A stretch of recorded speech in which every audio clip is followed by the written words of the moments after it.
Bonjour, j'inaugure cette chronique, la minute nécessaire, par une première réflexion sur les rapports entre les élections municipales de mars 2020 et l'avenir du Grand Paris.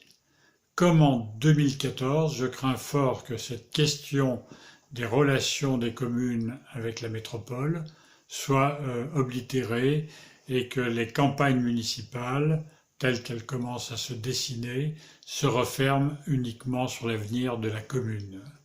Je pense que ça, c'est un très gros sujet, un sujet de préoccupation.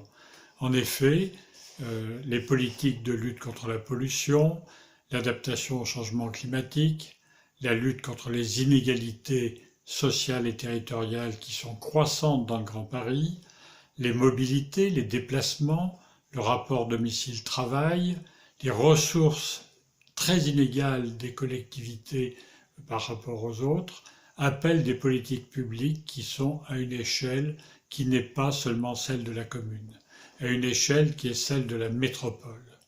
Il faut donc que les candidates et les candidats en parlent dans leur campagne électorale, qu'ils disent clairement aux électeurs ce qu'ils souhaitent, comment ils envisagent ces questions, quelles propositions ils souhaitent mettre en œuvre quand ils seront élus. Et c'est d'autant plus nécessaire que pour la première fois, électrices et électeurs vont découvrir sur leur bulletin de vote des candidats qui seront fléchés selon l'expression courante, c'est-à-dire que sera indiqué sur le bulletin de vote le candidat ou la candidate qui siégera au Conseil métropolitain. C'est donc un sujet qu'il faut aborder de front dans la campagne électorale. Je suis pour ma part disponible pour écrire une tribune sur ce sujet, pour soulever la question et interpeller les candidats à ces élections municipales. Merci.